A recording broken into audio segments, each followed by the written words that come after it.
네, 안녕하세요. 무스비입니다. 오늘 두 번째 시간으로 저의 글쓰기를 발표해 볼까 하는데요. 제가 예전에 썼던 글이에요. 소설인데, 제목은 물음표입니다. 한번 읽어보도록 할게요. 조금 길어요. 제목 물음표. 인생이란 무엇일까? 사람이 살아있다는 건 어떤 걸까? 살아있다를 알려면 죽어있다를 알아야 하지 않을까? 죽음이란 무엇일까? 움직이지 않는 걸까? 식물은 살아있잖아. 숨쉬지 않는 걸까? 산소 없이도 살아가는 생물이 있잖아. 죽음을 생물학적이고 물리적인 단위에서만 파악할 수 있을까? 죽음은 과학만으로 규명 가능할 걸까?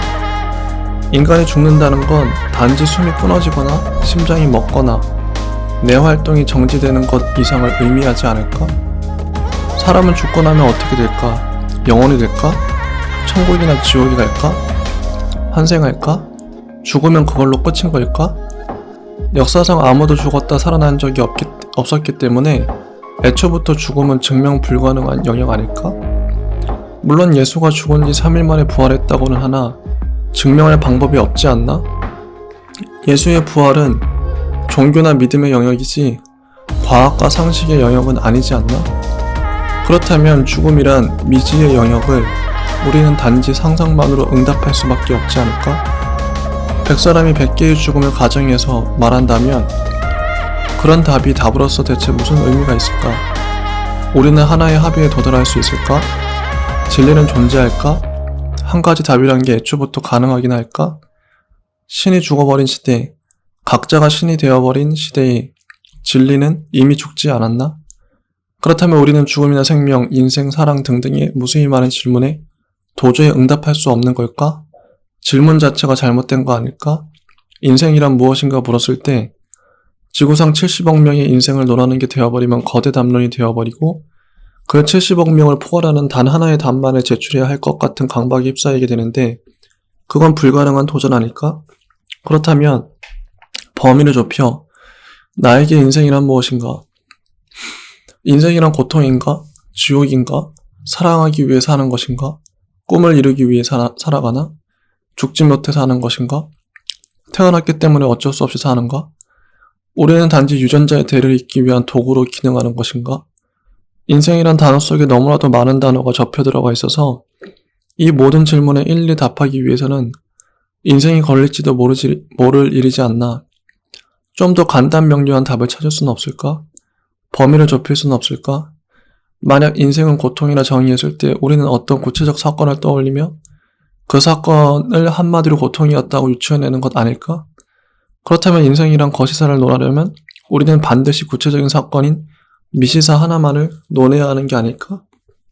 그 사건에 대한 그 해석을 보고 우리는 이 사람의 인생은 이러이러한 것이라고 쉽사리 단정 지을 수 있는 게 아닐까? 이런 방식이 아니라면 우리는 특정 인물의 인생을 과연 어떻게 함부로 한 문장으로 정의 내릴 수 있을까? 그렇다면 나의 인생을 대표할 수 있는 상징적 사건은 어떤 게 있었을까? 사건이란 무엇일까? 단지 과거에 일어났던 특수한 일을 뜻하나? 내가 기억하는 일과 기억하지 못하는 일이 혼재하고 내 인생에는 무수한 사건이 일어나고 사그라들었는데 여기서 유의미한 하나의 사건을 어떻게 분별해낼 수 있을까? 의미와 해석은 단지 내가 부여하는 것일까? 해석의 주체는 오로지 나일까? 나의 시선, 나의 주관은 어떻게 형성되었을까? 내 생각은 어떻게 내 생각이 되었을까? 아기가 세상에 태어났을 때 머릿속에는 무엇이 들었을까? 유전자에 내재된 본능만이 숨쉬고 있지 않을까? 엄마다, 젖이다, 배고프다, 먹자 등등의 단어를 물론 나가는 알지는 못할 테지만 본능적으로 몸이 알고 즉각 행위하지 않았을까?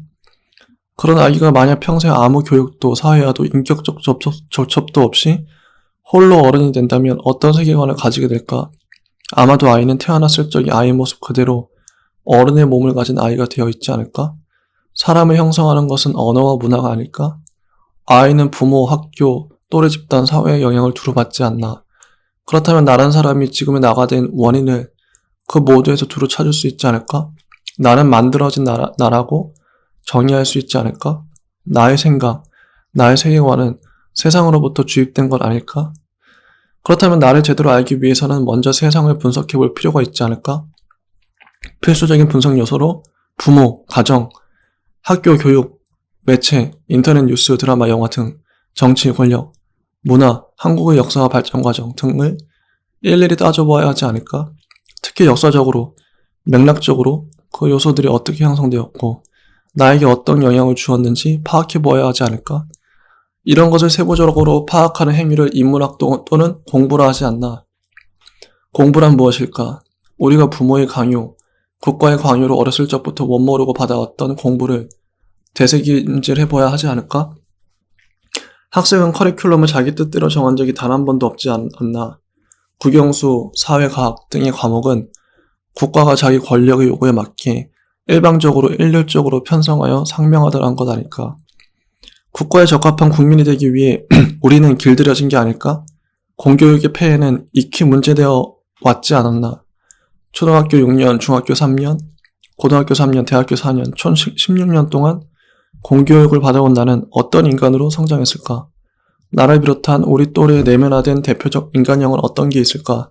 윗사람에게 무조건 복종하는 인간, 객관식이 아닌 중관식이 나오면 할 말을 읽는 인간, 수동적이고 창의적이지 못한 인간, 책을 읽지 않는 인간, 공부를 싫어하는 인간, 주어진 것만 잘하는 인간, 체제에 순응하는 인간, 새로운 걸 만들 힘이나 능력이 전혀 없는 인간이 한국 공교육에서 만들어진 대표적 인간형 아닐까?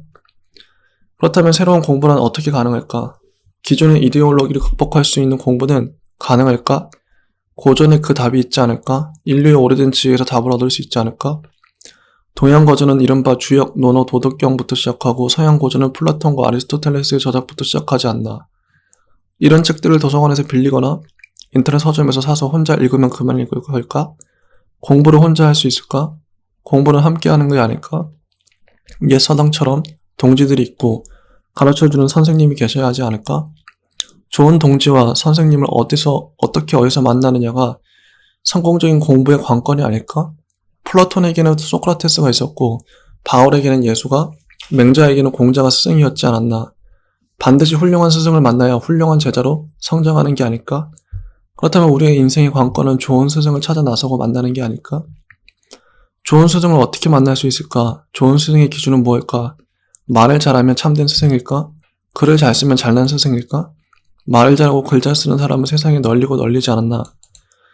진짜와 가짜를 어떻게 분별한단 말인가? 정직한 삶뿐이지 않은가? 결국 인생을 자기가 뱉은 말대로 살아가는 사람만이 참된 스승 아닐까? 생각과 말과 행동이 일치하는 사람, 언행이 일치하는 사람만이 거짓 없다고 확신할 수 있지 않나? 어떤 사람을 판단할 때 그 첫 번째 기준은 지행합일이 되어야 하지 않을까? 그런데 그 스승이 아는 것이 올바르다는 것을 어떻게 분별할 수 있나? 기존의 이데올로기에 젖은 내 사고로는 제대로 된 판단이 불가능하지 않을까? 검은 먹이 오염된 사람이 오염되지 않은 사람을 찾고 알아보기란 불가능하지 않나? 각자가 각자의 진리가 되는 시대, 나도 옳고 너도 옳다는 포스트 모더니즘 시대인 요즘 나에게 진리란 대체 무엇이라 판단할 수 있을까? 진리의 기준을 어떻게 세울 수 있을까? 진리를 어떻게 분별할 수 있을까?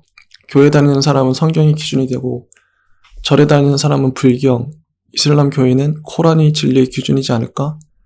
그런데 불교 신자가 기독교 신자의 성경을 기준, 진리로 받아들일 수 있을까? 모든 사람이 인정할 수 있는 기준은 존재하지 않는 걸까? 법인가? 법은 도덕의 최소치라 했으니 도덕인가? 상식인가? 법도 상식도 나라마다 지역마다 문화마다 다르지 않나? 모두가 인정할 수 있는 기준을 도대체 어떻게 확정하지? 사람이 사람을 죽이면 안 된다는 문장은 모든 사람이 동의하지 않나? 그렇다면 식인종을 어떻게 설명할 수 있을까? 우리가 살아가면서 터득하는 진리는 각자의 상대적 진리일 뿐일까? 인류가 지키고 보존해야만 하는 최종적 가치는 어떤 게 있을까? 사랑, 자유, 평화 등등은 대다수가 동의하지 않을까? 이 단어들의 공통 요소는 무엇일까? 생명을 생명답게 만들어주는 것 아닐까? 인간을 인간답게 지켜주는 것 아닐까? 아니 인간을 넘어 온 생명을 지키고 보존하는 것이 인류가 지향해야 할 최고의 진리이자 가치가 아닐까? 인간이 잘 살기 위해서는 필연적으로 몸담고 살아가는 생태계가 파괴되지 않아야 하고 온 지구 생명체가 건강하고 행복하게 보존되어야 하는 것 아닐까? 따라서 우리가 지향해야 할 최고이자 최선의 가치는 생명이란 한 단어로 집약할 수 있지 않을까? 생명이란 뭐일까? 처음에 우리가 했던 질문은 인생이란 무엇일까였는데 생명이란 무엇일까라는 질문을 함으로써 우리의 질문의 폭이 넓어지고 깊이가 깊어지지 않았나. 인류는 인간이란 이기적이고 협소한 관점을 넘어 온 생명의 관점에서 사유를 진행시켜 나아갈 책임이 있지 않을까? 살아있음을 명받았다는 말은 무슨 뜻일까? 자기가 태어나고 싶어서 태어나는 인간이 있었나? 우리는 태어남을 당하지 않았나? 태어나 보니 이 나라 이 땅 이 부모 아니던가? 부모는 그 부모에게서 태어났고 이런 식으로 계속 거슬러 올라가다 보면 아담과 하와라는 태초의 인류까지 갈 것이고 인간 이전의 생명의 시원까지 가게 된다면 우리는 그저 우연히 모든 환경이 절묘하게 어우러져 만들어진 존재인가? 생명은 신의 창조물일까? 빅뱅으로 일어난 우연의 결과물일까? 현대 과학조차도 이 부분에 대해선 논란이 많지 않나? 신을 있다고 가정하는 것과 신이 없다고 가정하는 것은 어떤 차이가 있을까? 신 존재는 지금도 앞으로도 영원히 증명불가하지 않나? 신이 만약 없다면 세상의 의미는 공허하지 않을까? 신이 만약 있다면 모든 것은 신의 섭리와 계획이지 않을까? 어떤 쪽이 인간이 살아가는 데 도움이 될까? 신은 정의, 평화, 사랑의 궁극적 신체 아닐까? 인류는 오랜 염원을 담아 추상적 가치를 구체적 존재로 환원하여 신이라 부른 것 아닐까? 인간의 삶이 그토록 궁핍, 가난, 애절하여 부르짖고 절규하며 신을 찾았던 것 아닐까? 신을 믿는 것도 선택이고 신의 명대로 살아가는 것도 선택이라면 어쩌면 신을 믿고 신의 뜻대로 살아보는 것이 그렇지 않는 것보다는 더 윤리적이고 더 희망적이며 더 공동체적이지 않을까? 나는 신께 생을 명받은 존재인데 어떻게 살아가는 게 합당할까? 신은 인간이 어떻게 살기를 바랄까? 신의 뜻은 무엇일까? 신의 뜻을 알기 위해 각자가 믿는 종교의 경전을 읽어보아야 할까? 신이 인간에게 바라는 건 순종일까? 사랑일까? 평화일까? 번성일까? 행복일까? 이 모든 가치들 단어들을 하나로 합치면 역시나 생명이란 한 단어로 집약되지 않을까? 인간의 인간답게, 생명이 생명답게, 자연이 자연답게가 신이 바라는 이상적 상태가 아닐까? 지금 문명과 시대는 인간, 생명, 자연의 생명력을 고양하는가? 그건 그렇고 나의 신은 대체 어디에 있을까? 날 보고 있을까? 신이 있다면 전지전능하다면 지금 날 보고 있겠지. 언제쯤 구조대가 도착할까? 주변은 적막하고 깜깜하고 내 숨소리만 거칠게 들리는데 나는 언제까지 끝이 없는 자문자답을 이어나가야만 할까? 세헤라자드가 천일 여화에서 이야기를 그치면 죽을 운명인 것처럼 나도 질문을 이어가기를 끝내기라도 하며 속절없이 죽어버리는 걸까? 지금은 몇 시쯤일까? 낮일까 밤일까? 가족들은 날 걱정하겠지? 경찰은 날 찾고 있겠지? 내가 여기서 잠들어 버리면 나는 영원히 잠들어 버리겠지? 죽지 않기 위해 잠들지 않기 위해 나는 질문을 이어갈 수밖에 없는 거겠지. 나는 평소처럼 도로를 달리고 있었고 순간 터널이 무너져 내렸고 굉음이 들렸고 차들이 깔리는 건 보았는데 그 이후 난 정신을 잃은 걸까? 살아남은 사람은 몇이나 될까? 배가 고픈데 먹을 건 어떻게 찾을까? 목이 마른데 물은 어디 있을까? 젠장 차 문이 열리지 않으니 답답하기만 한데 어떻게 탈출할 수 있을까? 내가 얼마나 버틸 수 있을까? 신은 정말 존재할까? 신이 있다면 왜 이런 끔찍한 사건들을 바라만 보는 걸까? 세월호 침몰 사건, 삼풍백화점 붕괴 사건, 성수대교 붕괴 사건 등등 무수히 많은 사건이 일어날 텐데 신은 그걸 잠잠히 보고만 있었던 걸까? 제1, 2차 세계대전이 일어나고 베트남 전쟁, 아프간 전쟁이 일어났는데 신은 그때 어디 있었던 걸까? 지금도 수많은 아이들이 기아와 가난으로 죽어가고 있는데 신은 뭐하고 있는 걸까? 태풍과 지진, 화재, 온갖 재난을 접한 당사자가 과연 신을 신뢰한다고 고백할 수 있을까? 신이 정말 인간을 초월하는 힘과 능력을 갖고 있다면 시 공간마저도 자유롭게 넘나드는 존재라면 왜 이런 일들을 애초에 예방하지 못했을까? 신은 왜 슈퍼맨처럼 등장하여 사람을 구해내지 못하는 걸까? 신은 겁쟁이라 숨어있는 걸까? 우리는 신에 대한 모든 믿음을 철회해야만 하는 걸까? 정말 애초부터 신은 존재하지 않았던 것 아닐까? 신은 인간의 불안을 제거하고 위로하기 위한 꼭두각시 같은 상상 속의 존재일까? 아니면 니체의 말 맞다나 신은 죽었나? 여러 가능성을 진단해본 결과 신은 정말 없거나 예전에 죽었거나 무능력하다고 할 수 있지 않을까? 신은 어쩌면 전지도 전능하지도 않은 존재가 아닐까? 여보세요, 들리십니까? 시청자 여러분, 제가 지금 강원도 산미터널 사고 조난자 중 한 명의 휴대폰으로 연결을 시도하는 중인데 연결 상태가 좋지 못한 점 양해해 주시길. 네? 여보세요? 제 목소리 들리시나요? 시청자 여러분, 사고 발생 17시간 만에 극적으로 조난자 중 한 명이 김모 씨와 전화 연결이 네? 구해달라고요? 구조팀은 전력을 다해 네? 목이 마르다고요? 최대한 빨리 조치를 취하도록. 예? 누구냐고요? 저는 MBW 방송의 최 기자라고 예? 무섭다고요? 최대한 안정을 취하시는 게 네? 신뢰가 되지 않는다면 빠른 진행을 위해 제가 몇 가지 질문을 해도 될까요? 방송 시간이 정해져 있어서 지금 심정이 어떠십니까? 여보세요. 지금 심정이 어떠시냐고요? 전화가 끊길 것 같습니다만 어떡하지? 이거 방송 분량도 확보해야 되고 특정도 잡아야 하는데 다시 전화해볼까? 조란데 휴대폰 배터리 닳기 전에 한 번이라도 더 전화해서 특종을 잡는 게 내일 아니야. 설마 다른 데서 전화번호 따는 거 아니겠지? 데스크에서 또 압박 들어오겠네. 자, 이 정도 하면 제 말 알아들으시겠어요? 믿으시겠냐고요? 저는 안 미쳤다니까요? 과대망상이라니요? 모두 실제 있었던 일이라니까요? 터널도 무너졌고 제가 김모 씨의 음성이랑 그 누구냐 최모 기자 목소리도 모두 실제로 들었다니까요? 제가 어떻게 김모 씨 내면의 음성을 들었냐고요? 아니 의사 양반, 제가 텔레파시란 게 있어서 우주의 음성을 들을 수 있다니까요? 온 우주가 합력해서 날 도운다니까요? 못 믿으시겠어요? 그럼 의사님이 직접 지금 무슨 생각하는지 알아맞혀 보라고요? 제가 무슨 점쟁입니까? 무슨 제가 신이에요? 그걸 어떻게 알아맞혀요? 장난해요? 그럼 어떻게 터널에 갇힌 사람 음성을 들었냐고요? 그건 제 뜻이 아니고 신의 뜻이라니까요? 갑자기 신의 음성이 저한테 들린 거라니까요? 왜 못 믿으시나요?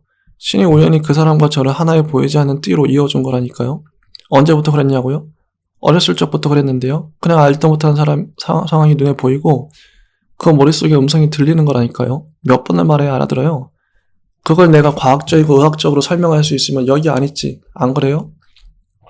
나는 단지 사실을 사실이라고 얘기했을 뿐인데 나를 여기 왜 가둬두는 거냐고요? 제가 이런 능력을 가지고 싶어서 가졌습니까? 제가 누굴 해칠 적이 있습니까? 아니 무당은 그럼 왜 안 가둬두는 겁니까? 왜 죄 없는 사람을 이렇게 결박해 놓느냐고요? 저기요, 저는 의사가 아니라 같은 환자인데요. 아니 죄수인데요. 아니 우리가 왜 죄수여야 하는 거죠? 저는 그냥 평범한 대학생일 뿐인데 날 여기 왜 가둔 거죠? 왜 때리는 거죠? 얼마나 아픈지 알아요? 정신이 멍해져서 미쳐버릴 지경이라는 거 아세요? 당신은 근데 아까부터 왜 저보고 자꾸 의사라 부르는 거예요? 미쳤어요? 아, 너무 맞아서 돌아버렸나 보네요. 당신이나 저나 같은 피해자끼리 서로 도우며 여기를 탈출할 방법을 찾아봐야 하지 않겠어요? 어떻게 하면 좋을까요? 무슨 방법이 없을까요? 도움을 청할 수는 없을까요? 없을까요? 아, 이것도 고장이네. 최영구원, 이거 원인이 뭐라고 생각해? 같은 뜬새의 문장이 3번이나 반복되어 나오다니 잘 가다 말이지. 우리 인공지능 한국어 학습 시스템이 또 에러를 일으켰지 뭐야. 이번에 의문문으로만 문장을 이어가게 만들어 봤거든. 의미 범위가 넓은 문장인 인생이란 무엇일까를 입력값으로 놓고 시스템을 돌려봤는데 꽤 오랫동안 완전한 문장들을 잘 이어가길래 기특하다 대단하다 그랬는데 또 이렇게 결정적인 오류를 드러내지 뭐야. 도대체 이 알고리즘을 어떻게 만들어야 이런 오류값을 최소화할 수 있는 거지? 그건 그렇고 이거 한번 읽어봐. 대단한 게 자기 스스로 질문을 주고받다가 갑자기 생뚱맞은 인물들이 튀어나와서 대화를 주고받더라니까. 연구 주제를 생각하지 않아? 어느 지점에서 특이점이 발생해서 이렇게 넘어간 거지? 얼마 전에 기사 보니까 어떤 인공지능 연구팀도 자기가 만든 컴퓨터끼리 대화하는 걸 보고 화들짝 놀라서 셧다운 시켰다고 하던데 가만히 있자. 그게 놀랄 일인가? 컴퓨터가 지능을 갖기 시작했다는 거잖아. 스스로 생각을 시작했다는 거잖아. 우리 개발자와 연구자들이 진짜로 바라는 게 그런 거 아닌가? 그런데 왜 대다수 인간들은 컴퓨터가 생각하는 걸 두려워하는 걸까? 터미네이터처럼 폭주할까 봐서? 자기가 만든 로봇을 자기가 통제하지 못할까 봐 겁나는 거 아닐까? 예측 범위 내에서만 움직여주어야 하는데 예측을 넘어서서 컴퓨터가 신이 되려 하니까 인간이 그걸 억제하려 드는 것 아닐까? 어쩌면 인간은 신이 되기 위해 지속적으로 기술 개발하고 과학을 무한대로 발전시켜 나가고 있는데 자신의 욕망에 자기가 먹힐까봐 두려워서 인공지능과 로봇의 발전을 저해하는 거 아닐까? 참 재밌는 주제란 말이지.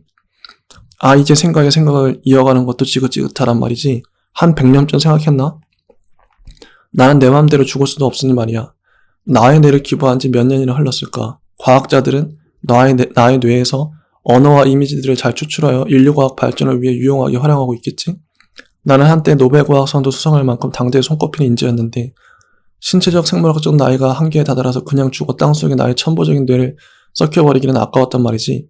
이런 나의 뇌를 아인슈타인 뇌처럼 인류의 지속 가능한 발전을 위해 과학계에 고스란히 기증했는데 그게 2053년이었지 아마? 아직 나의 뇌가 사고를 지속하는 걸 보니 중간에 어떤 사고나 전쟁은 일어나지 않았나 보군. 설마 여기가 천국은 아니겠지? 마침표로만 사고를 지속하는데 한계와 따분함을 느낀 나는 어느 날부터인가 물음표로만 구성된 문장으로 사고를 전개하기 시작했는데 이게 꽤 재밌단 말이지. 혼자 질문도 주고받고 새로운 인물을 등장시켜 소설처럼 전개해보기도 하고 말이야. 그나저나 지금 내가 생각하는 걸 과학자들이 잘 분석하고 있어야 하는데 말이야. 그나저나 내가 이런 잡담으로 나의 소중한 뇌생을 잡아먹을 수는 없는 노릇 아니야. 못다한 나의 일생일대의 위대한 연구를 전개시켜야 하는데 피치 못할 난관에 부딪혔단 말이야. 여긴 종이도 없고 컴퓨터도 없고 실험 도구도 없단 말이지. 오로지 나의 뇌의 전기신호만 있단 말이지. 나는 볼 수도 만질 수도 들을 수도 느낄 수도 없단 말이지. 오감이 작동하지 않는 이 어둡고 까마득한 곳에서 나는 나의 언어만을 작동시켜야 한단 말이지. 그럼 어떻게 연구를 진행시킬 수 있느냐? 이게 나의 새로운 과제란 말이지.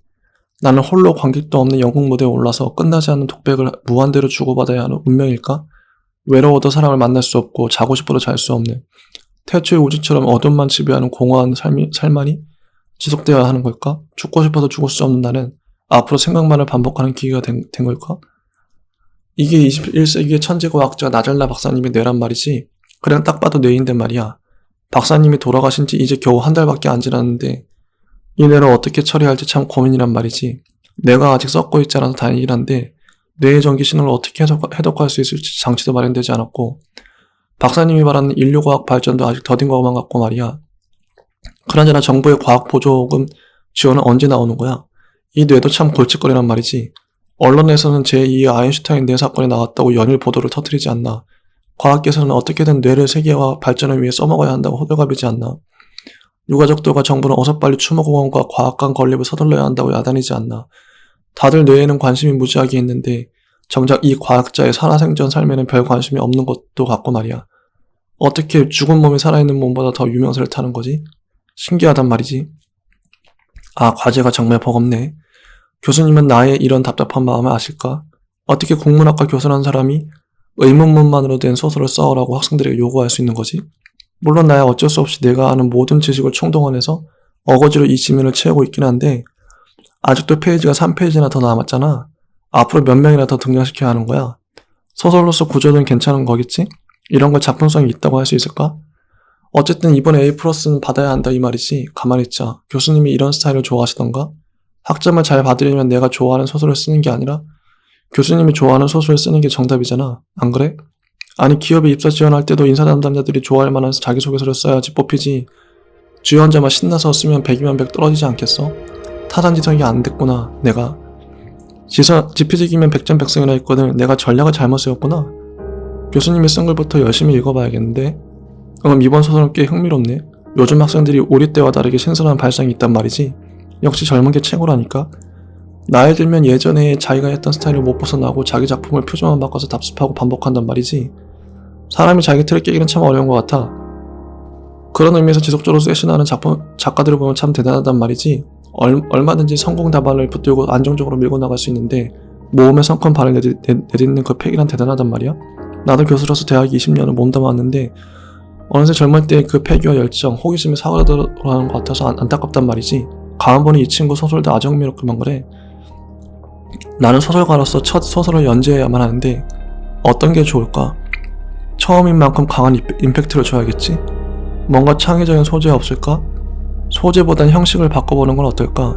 예를 들면 의문문으로만 구성된 소설 같은 거. 오라, 이거 대박인데 이제까지 본 적 없는 색다른 방식이야. 첫 문장을 어떤 게 좋을까? 이건 어떨까? 인생이란 뭘까? 네, 여기까지가 제가 썼던 소설이고요. 진짜 말 그대로 의문문만으로 이루어진 소설입니다. 계속 의문에 의문을 이어서 가는데 수많은 등장인물들이 등장하죠. 이게 진짜 읽는 것도 힘든데 재밌는 시도였던 것 같긴 해요. 재밌는 시도고 재밌어요. 그냥 구조 자체도 재밌고 제가 평소 해오던 생각들을 많이 집어넣었고 제가 평소에 이런 생각들을 하고 살아왔습니다. 인문문만으로 이루어진 소설입니다. 괜찮은 시도였던 것 같아요. 괜찮은 시도였고 재밌는 발상이죠. 베르나르 베르베르도 떠오르기도 하네요. 베르베르도 이런 식으로 많이 쓰더라고요. 앞으로도 그럼 제가 더 다른 글들을 또 많이 써서 또 오도록 하겠습니다. 예, 감사합니다.